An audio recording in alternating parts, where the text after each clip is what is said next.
एक पूरी मशीनरी इस वक्त सुप्रीम कोर्ट के खिलाफ प्रोपेगेंडे में मसरूफ़ है। उसमें कुछ रिपोर्टर्स शामिल हैं, उसमें इनके तर्जुमान शामिल हैं, और ये सारा कुछ वज़ीर आज़म शहबाज शरीफ और उनके कायद नवाज शरीफ की हिमा पर हो रहा है। सुप्रीम कोर्ट के ऊपर हमलों की तारीख नून लीग की पुरानी है।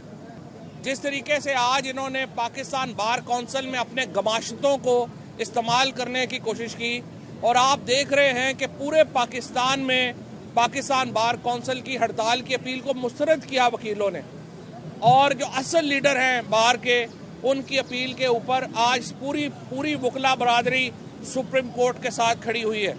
इस तरह का इत्तेहाद ये दूसरी बार है कि हम देख रहे हैं कि आज वकला बरादरी जो है वो पूरी अपनी सुप्रीम कोर्ट के पीछे खड़ी हुई है। हर जगह के ऊपर हड़ताल को नाकाम हो गई है और वकला तमाम अदालतों में आम रूटीन की तरह पेश हुए हैं। ये चीफ जस्टिस साहब के ऊपर और जज साहिबान के ऊपर वकला के एतमाद का इजहार है। सुप्रीम कोर्ट के फैसले ज़रूरी नहीं कि हर दफ़ा सही हों। बेशुमार दफ़ा सुप्रीम कोर्ट के फैसले गलत भी हो सकते हैं, लेकिन निज़ाम यह है कि सुप्रीम कोर्ट का फैसला फाइनल है। हमारे आइन के तहत कोई वज़ीर आज़म, कोई हुकूमत ये नहीं कह सकती कि उसे सुप्रीम कोर्ट का फैसला पसंद नहीं है तो वो इम्प्लीमेंट नहीं करेगी। पाकिस्तान में अदालती निज़ाम को ही मजाक बना दिया गया है। आप देखें, मातहत अदालतों में लोग जमानत लेते हैं, बाहर निकलते हैं, दूसरे केस में अरेस्ट कर लिया जाता है।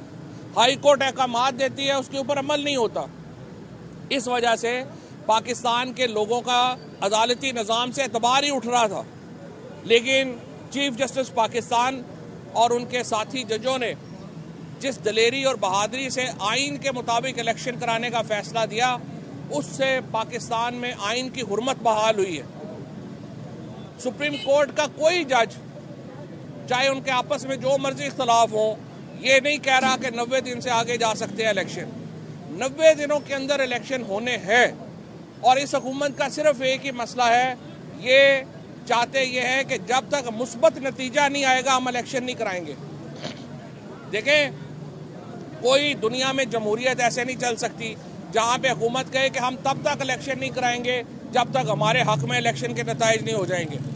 ये भागे हुए हैं। इस वक्त जो जिस तरीके से आपने देखा, लोगों को उठाया जाता है, खौफजदा करने की कोशिश की जाती है। अजहर सदीक साहब के घर के ऊपर रात को हमला हुआ। मैं वकला बरादरी की तरफ से, तमाम पाकिस्तान की तरफ से इस हमले की शदीद मजम्मत करता हूँ। आज वो इस 8 रुकनी बेंच के सामने वकील हैं, उनको डराने के लिए ये किया गया। दहशत गर्दी हुई उनके घर के ऊपर, और उनको कोशिश की जा रही है इंटिमिडेट करने की, डराने की। वो इंशाल्लाह नहीं डरेंगे। पूरा पाकिस्तान इस वक्त अपना खौफ का जो चादर है वो उतार चुका है, और एक दलेरी और बहादुरी से इंशाल्लाह इस जदोजहद में शामिल है। सुप्रीम कोर्ट का हुक्म है, इलेक्शन होने हैं 14 मई को। ये 14 मई को होने हैं, क्योंकि अगर सुप्रीम कोर्ट के हुक्म के ऊपर अमल नहीं होता तो फिर सुप्रीम कोर्ट बतौर इदारा ख़त्म हो जाता है। इसलिए सुप्रीम कोर्ट के अहकामात पर अमल करें। ये जो पीडीएम की जमातें इस वक्त अदालतों के खिलाफ एक प्रोपेगेंडा शुरू किया हुआ है, इसको हम मुस्तरद करते हैं, और इंशाल्लाह पूरा पाकिस्तान सुप्रीम कोर्ट के साथ मिलकर आइन की जद्दोजहद करेगा। आज आपने देखा जिस तरह फवाद चौधरी साहब ने कहा है कि शाह के कत्ल के ऊपर पुलिस की मदईयत में ही पुलिस के 2 वर्जन सामने आ रहे हैं। एक पुलिस का वर्जन ये है कि उसको इमरान खान, हमाद अजहर, फवाद चौधरी और इनके साथियों ने कत्ल किया, जिसका आज हम यहाँ पे आज जमानत ले रहे हैं जिसके लिए। और दूसरा पुलिस ही कह रही है कि वो एक मुख्तलिफ वक्त पे हादसे में उनकी जान चली गई। तो जब ऊपर से प्रेशर आता है तो ऐसी ऊटपटांग किस्म की डिस्क्रेपेंसीज जो हैं वो सामने आ जाती हैं। हकीकत ये है कि एक तीसरा वर्जन है जिले शाह की एफआईआर का, जो एफआईआर काटी नहीं गई थी, और वो ये है, और जो हकीकत पर मबनी है, और वो अदालत में पेंडिंग है हमारी एफआईआर की दरखास्त, और सच उसके अंदर है कि जिले शाह को पुलिस के तशद्दुद ने शहीद किया।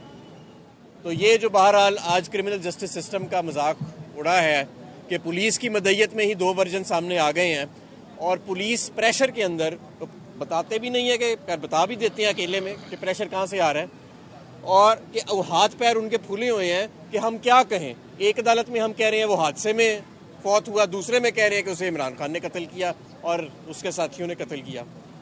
अजहर सदीक के घर के ऊपर पेट्रोल बम फेंका गया, जाहिर है कि ये इशारा दिया गया हरासा करने का, उनको एक तरह की धमकी दी गई।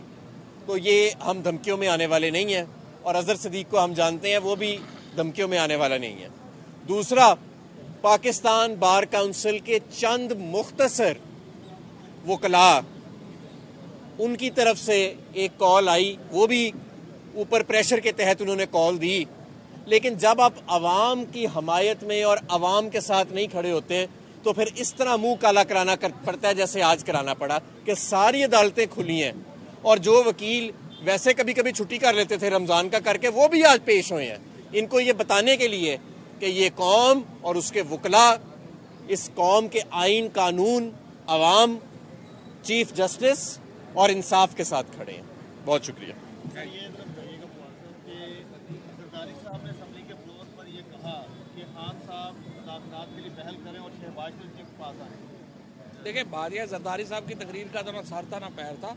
मुज़ाकरात करने के लिए हम पहले ही कह चुके हैं इलेक्शन के फ्रेमवर्क के ऊपर बात करें, हमारे साथ बैठे इलेक्शन के फ्रेमवर्क पे बात करें। लेकिन जाहिर है कि इसके लिए इन्विटेशन जो है वो प्राइम मिनिस्टर ने देना है और हम अपना वफद बना देंगे, वो जाके बात करने के लिए हम तैयार हैं। खान साहब आए तो ये तो हमारी मर्जी है ना, कौन जाए कौन ना जाए, हमें तो ना बताएं किसने आना है।